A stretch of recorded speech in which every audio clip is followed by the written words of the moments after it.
Thank you, Mr. Lapola. Tonight, we will be presenting an update on the Utica City School District's in-person hybrid learning plan, along with a recommendation to begin its implementation effective March 8, 2021, as a result of the current COVID-19 environment, which has significantly improved over the past several weeks. Since the closure of schools across the country last March due to the sweeping COVID-19 global pandemic, this disease has taken the lives of over 500,000 people in the United States, including loved ones right here in our own community. These are sobering numbers. Our hearts go out to all of those who have felt loss during this very difficult time, especially those in the Utica City School District community who have been deeply affected by the loss of family members and cherished loved ones who can never be replaced. Since the onset of the COVID-19 global pandemic, the Utica City School District has prioritized the safety and well-being of our students, staff members, parents, grandparents, and family members above all else. Only 1 month ago, the Mohawk Valley region and Oneida County were faced with some of the highest COVID-19 infection rates in New York State. In fact, back in January, the infection rate in Oneida County surpassed the 11% mark, placing a strain on our local hospitals and causing the region to be designated a yellow zone by the governor. Since that time, we have seen a steady decline in the infection rate over the past several weeks. Currently, the 7-day rolling average in the Mohawk Valley stands at 2%, while the 7-day rolling average for Oneida County is below 1.5%. This significant decrease in the COVID-19 infection rate, coupled with the rollout of the state's vaccination program, has provided a much safer environment in which to open our schools to in-person instruction under our hybrid in-person model, beginning with our elementary K-6 students.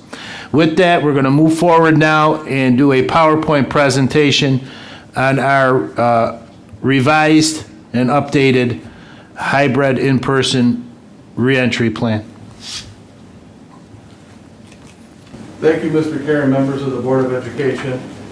We've been evaluating the in-person hybrid plan to determine ways in which we can enhance the live opportunities for students to access live instruction, because we know that that's what's educationally sound for our students.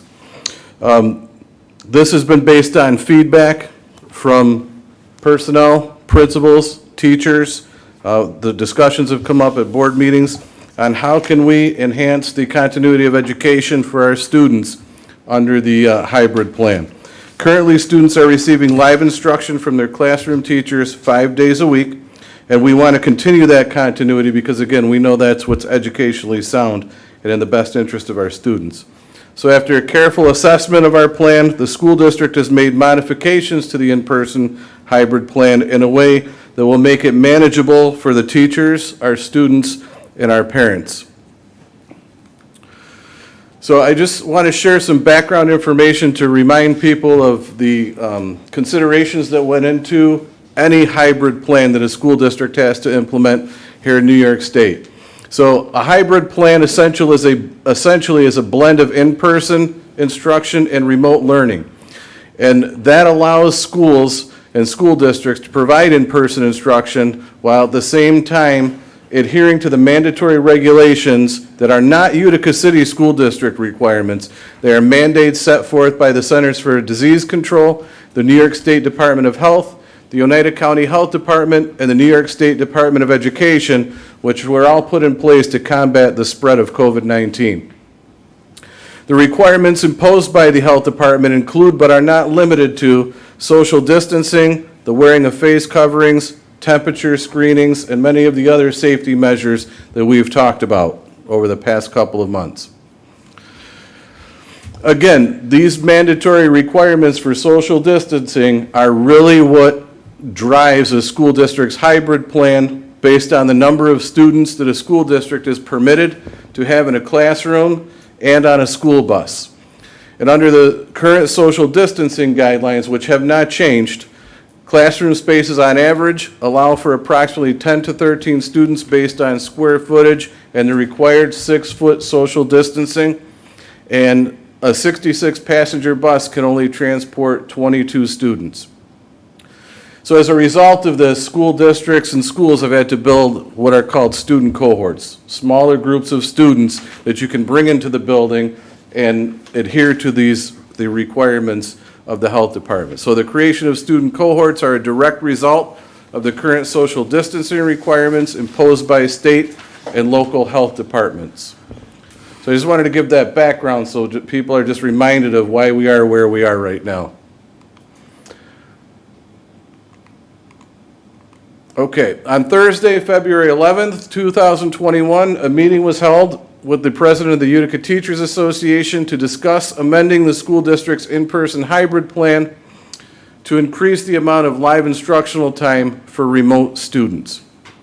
As a result of that meeting, synchronous instruction was expanded at the elementary, middle, and high school levels. And what synchronous instruction means is you are bringing the students who are remote and the students who are in person in front of the teacher together with that teacher, remotely and in person, to receive instruction.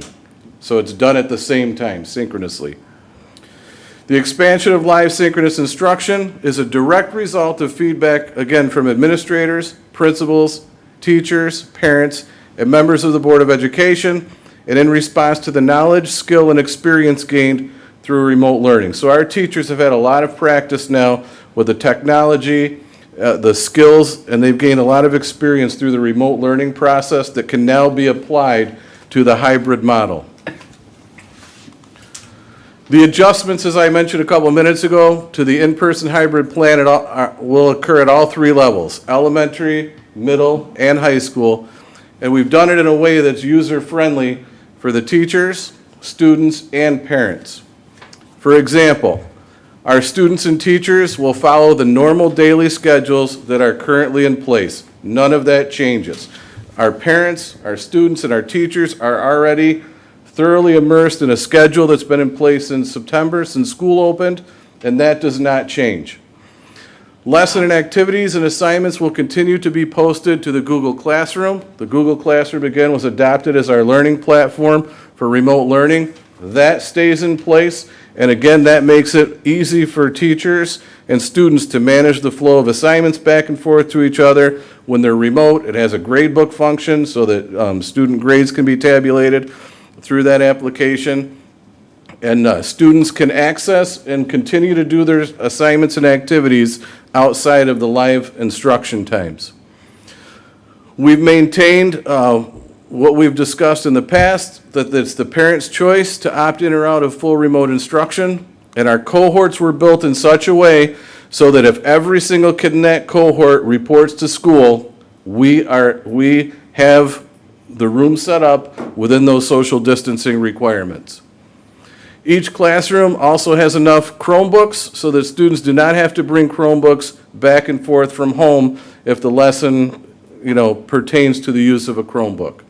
So those are all advantages. One of the other advantages to the adjustments that we've made is that teachers will no longer have to record live lessons and post them. So in other words, under the previous plan, they would have to plan for the students who were in front of them, and then they would have to plan and post another recorded lesson for the kids who are at home receiving remote instruction. That goes away now because the children at home have the opportunity to be live with that teacher during the instructional portion of the lesson while they're at home.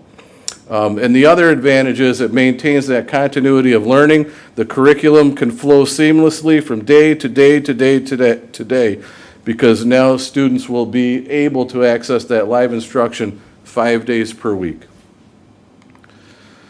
I also want to make this very clear. We are not talking about at the elementary level students on a computer screen for 6 hours. We're not talking about teachers managing students in front of them and on the computer all 6 hours of the day. We're talking about allowing those students who are remotely at home, whether they're fully remote or whether their cohort is assigned to be home that day, to be able to log in and get that direct instruction during their ELA period, their math period, their science period, and during their special classes, PE, music, art, library. That was another concern that we've heard from parents, especially at the elementary level. Having them on a computer for 6 hours is too long. This helps solve that problem as well, because they have access to the live instructional portions of those lessons, but they're not on the computer all day with the teacher. So the adjustments made to the elementary level, the cohort structure stays the same. We still have a cohort A and a cohort B of students, and again, the purpose of those cohorts are to reduce the number of students who are in the school in person to make sure that we are complying with the social distancing requirements from the health department. Each student cohort reports in person 2 full days per week. And of course, we have 10 different elementary schools, so the cohort size is going to vary based on the size of the elementary school. Going back to the presentation, when we, earlier in the school year, schematics were drawn of every classroom and every one of our school buildings with the square footage so that we knew exactly how many kids can fit in any given classroom during in-person hybrid learning. So just to review, cohort A students are scheduled to report in person on Monday and Tuesday. Cohort B students are scheduled to report in person on Thursday and Friday. Right now, all students are fully remote on Wednesdays. So this has not changed since we first built the elementary plan. The only major difference is now, instead of the students only receiving live instruction with their teacher 2 days per week, now they're able to access that all 5 days during the week to meet those concerns that we've heard. During remote learning days, students will be able to log on to the teacher's live instruction for ELA, math, science, and their special classes, art, music, physical education, library, etc. And again, they will be using the same exact schedule that they're using now, that they've been using since the beginning of the school year. And again, this allows students the opportunity to access live instruction 5 days per week. One of the other things we looked at as the year has progressed is building in some opportunities for students at the elementary level if weather permits during a phys ed class, so long as social distancing is maintained, allowing those students to go outside, also allowing them to go get their lunch. So those opportunities have also been built in. But the most important thing is to make sure that we're adhering to the social distancing guidelines and adhering to all of the health and safety mandates from the Oneida County Health Department and the State Health Department and the CDC. So for the visual learner, this is what it looks like. I'm a visual learner. So you have cohort A reporting on Monday and Tuesday, cohort B reporting on Thursday and Friday. On Monday and Tuesday, cohort B and your fully remote students, those students whose parents opted for the full remote option, will remain home, but they will be able to access the live instructional parts of those subject area lessons. On Wednesdays, cohort A, cohort B, and the fully remote students will be home. However, they will still be able to log into those lessons that we've discussed. Again, teachers and students will continue to follow their current schedule. Lesson activities and other subject area work will continue to be posted into the Google Classroom so that the remote students have that platform of exchange to do their remote work on for their teacher outside of the live instruction times. Another visual interpretation, this is what a given month would look like, just so you have it visually. Every Monday and every Tuesday, your cohort A kids are reporting in person. And then again, your B kids and your fully remote kids are home on those days. Thursday and Friday, your cohort B kids are are in person, and your cohort A kids and the remote kids are home. On Wednesdays, all students are fully remote. We did have a discussion about Wednesdays, bringing kids in on a Wednesday, but we want to launch the plan and have it unfold, because especially with elementary school students, when you launch something like this, it could be confusing for parents, because if you're going to give equal time to cohort A and B students, then you have to alternate when those cohorts are coming in every other week. And that could be confusing for parents at the beginning. And also Wednesdays, really, our teachers need that time on Wednesdays outside of the instructional time to plan for their lessons. So that's the rationale behind the Wednesday. So moving to the middle schools, initially, the reopening plan had 4 cohorts of students reporting for a half day, 2 half days per week. For ELA, Math, Science, and Social Studies, that has been modified, again, to increase the in-person time for those kids with their classroom teachers. So we have now divided the middle schools into 2 student cohorts of approximately 350 to 400 students in each cohort. Much like the elementary school, it's set up very similarly. Cohort A will report 2 days per week, Monday and Tuesday. Cohort B kids will report 2 days per week, Thursday and Friday in person, and you have the same structure. When the cohort kids are at home and the fully remote kids are at home, they will be following the normal schedule just as they are doing right now, and they will be receiving live instruction from their teacher while the other kids are in person. So again, the middle school schedules do not change for the teachers or the students. But again, the benefit is this gives us the ability to provide that direct instruction to those kids 5 days per week instead of 2. Again, for the visual learner, this is what it looks like at the middle school. Cohort A reporting on Monday and Tuesday in person for a full day of instruction following their schedule, so they get instruction in all of their classes. Cohort B, Thursday and Friday. And our middle schools will continue to run that day 1, day 2 cycle, and I have a visual of that on the next slide. So we maintain the integrity of the day 1, 2 cycle so that, again, students have access to all of their classes every day, either in person or remotely, depending on when their cohort is in person. And again, we're maintaining the Google Classroom platform. So a given month at the middle school looks just like the elementary.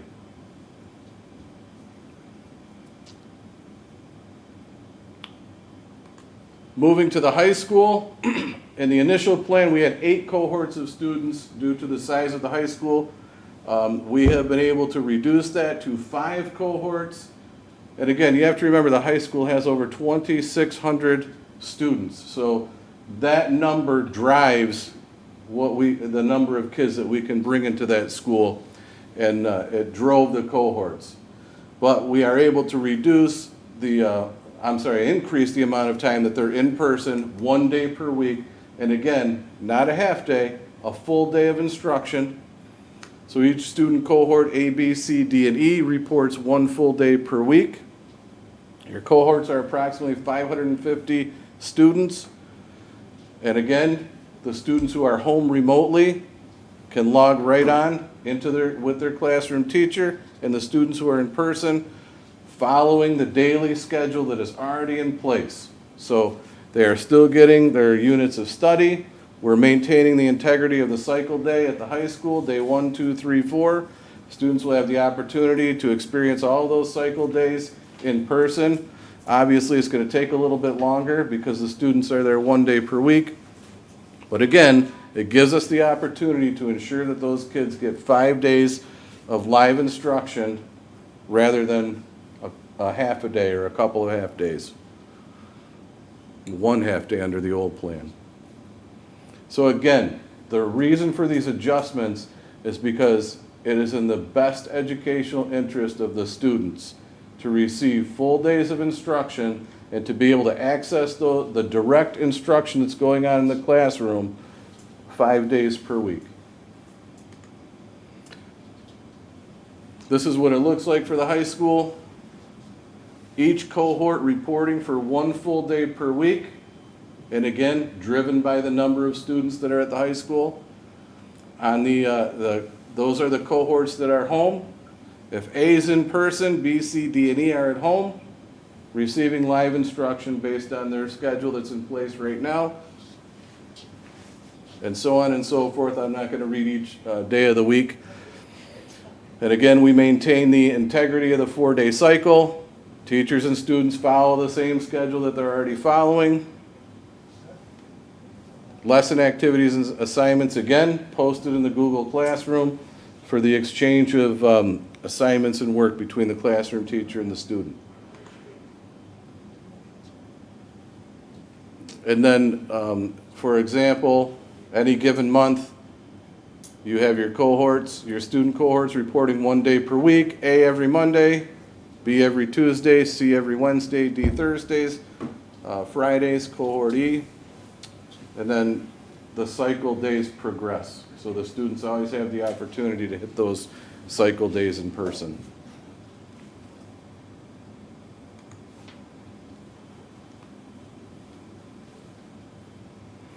So based on the current COVID-19 environment, which includes a significant drop in the overall infection rate, as Mr. Karam had mentioned, the reduction in the number of COVID-19 cases, quarantines, and isolations in Oneida County and the surrounding Mohawk Valley region, and the distribution of vaccinations, it's recommended to the Board of Education that the Utica City School District begin implementation of the K-6 in-person hybrid plan at the elementary schools effective Monday, March 8th, 2021.